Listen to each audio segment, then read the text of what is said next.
មនុស្សចាស់ម្នាក់ធ្លាប់និយាយថាលុយអាចទិញផ្ទះបានប៉ុន្តែมันអាចទិញភាពកក់ក្ដៅនៅក្នុងគ្រួសារបានទេលុយអាចទិញក្រេដ៏ទុនមួយបានប៉ុន្តែมันអាចទិញការគេងលក់ស្កប់ស្កល់បានឡើយមានមនុស្សជាច្រើនមានលុយច្រើនតែគេងដោយក្តីបារម្ភរាល់យប់លុយអាចទិញថ្នាំបានគ្រប់ប្រភេទប៉ុន្តែมันអាចទិញសុខភាពល្អបានទេពេលអ្នកបាត់បង់សុខភាពអ្នកនឹងដឹងថាវាមានតម្លៃជាងទ្រព្យសម្បត្តិទាំងអស់លុយអាចទិញនាឡិកាដែលថ្លៃបំផុតប៉ុន្តែมันអាចទិញពេលវេលា1នាទីដែលបានកន្លងផុតបានឡើយលុយអាចទិញអាហារល្អៗប៉ុន្តែมันអាចទិញចំណង់អាហារឬសុខភាពក្នុងការញ៉ាំបានទេលុយអាចទិញមនុស្សមកធ្វើការឲ្យអ្នកបានប៉ុន្តែมันអាចទិញមិត្តភាពពិតឬភាពស្មោះត្រង់បានឡើយលុយអាចទិញការគោរពដោយសារតំណែងប៉ុន្តែมันអាចទិញការគោរពដែលចេញពីចិត្តរបស់មនុស្សបានទេលុយអាចទិញមនុស្សឲ្យញញឹមដាក់អ្នកប៉ុន្តែมันអាចទិញសេចក្តីស្រឡាញ់ពិតប្រាកដបានឡើយលុយអាចទិញការកំសាន្តបានច្រើនប៉ុន្តែมันអាចទិញសេចក្តីសុខនៅក្នុងចិត្តបានទេមនុស្សចាស់ធ្លាប់និយាយថាអ្នកអាចរកលុយបានពេញមួយជីវិតប៉ុន្តែកុំភ្លេចរកពេលវេលាសម្រាប់មនុស្សដែលអ្នកស្រឡាញ់ព្រោះថ្ងៃមួយអ្នកអាចមានលុយតែគ្មានមនុស្សដែលអ្នកចង់ចំណាយពេលជាមួយទៀតលុយអាចទិញសម្លៀកបំពាក់ដែលស្អាតបំផុត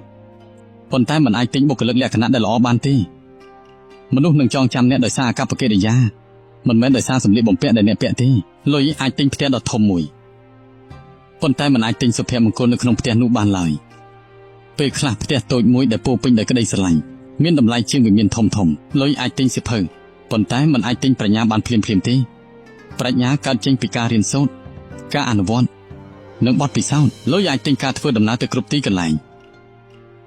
ប៉ុន្តែมันអាចទិញការចងចាំដែលមានន័យជាមួយមនុស្សដែលអ្នកស្រឡាញ់បានឡើយលុយអាចទិញរបស់ប្រណិតប៉ុន្តែมันអាចទិញការពេញចិត្តនៅក្នុងចិត្តបានទេ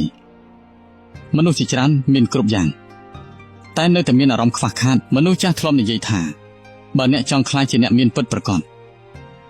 កុំរាប់តែលុយដែលមានក្នុងធនាគារចូលរាប់មនុស្សដែលស្រឡាញ់អ្នកមនុស្សដែលទុកចិត្តអ្នកនិងមនុស្សដែលអាចញញឹមពេលឃើញអ្នកនៅថ្ងៃមួយអ្នកនឹងដឹងថាអ្វីដែលមានតម្លៃបំផុតមិនមែនរបស់ដែលអ្នកបានទិញទេប៉ុន្តែគឺជាពេលវេលាដែលអ្នកបានចំណាយជាមួយមនុស្សដែលអ្នកស្រឡាញ់ជីវិតមិនវាស់តម្លៃអ្នកតាមចំនួនលុយដែលអ្នករកបានទេវាវាស់អ្នកតាមចំនួនចិត្តល្អដែលអ្នកបានផ្ដល់ឲ្យអ្នកដទៃព្រោះចិត្តល្អមិនដែលបាត់តម្លៃឡើយមនុស្សចាស់តែងតែនិយាយថាថ្ងៃដែលអ្នកបិទភ្នែកជារៀងរហូត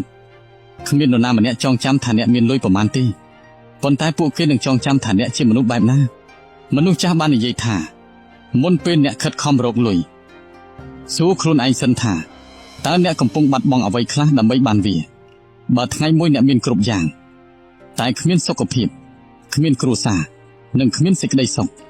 តើលុយទាំងនោះនៅមានន័យអ្វីទៀតចូលរកលុយតែកុំបាត់បង់អ្វីដែលលុយមិនអាចទិញបានមនុស្សចាស់ធ្លាប់និយាយថាកុំចាំរហូតដល់បាត់បង់ទើបដឹងថាអ្វីមានតម្លៃនៅពេលអ្នកនៅមានឱកាសចូលថែរក្សាមនុស្សដែលអ្នកស្រឡាញ់និងអ្វីដែលអ្នកមានថ្ងៃនេះលុយអាចបង្កើតភាពសុខស្រួលប៉ុន្តែมันអាចបង្កើតភាពស្ងប់ស្ងាត់នៅក្នុងចិត្តបានទេចិត្តដែលស្ងប់កើតចេញពីការចេះដឹងគុណនិងការចេះគ្រប់គ្រាន់ថ្ងៃមួយអ្នកនឹងយល់ថាជោគជ័យពិតប្រាកដមិនមែនមានផ្ទះធំឬឡានថ្លៃទេប៉ុន្តែគឺមានមនុស្សដែលរីករាយពេលឃើញអ្នកត្រឡប់មកផ្ទះមនុស្សចាស់តែងតែរំលឹកថាចូលធ្វើល្អទោះគ្មាននរណាមើលឃើញក៏ដោយព្រោះអំពើល្អមិនតែងតែត្រឡប់មកវិញជាលុយទេតែវាតែងតែត្រឡប់មកវិញជាពរជ័យនៅថ្ងៃណាមួយហើយចុងក្រោយមនុស្សចាស់បាននិយាយថានៅពេលជីវិតឈានដល់ទីបញ្ចប់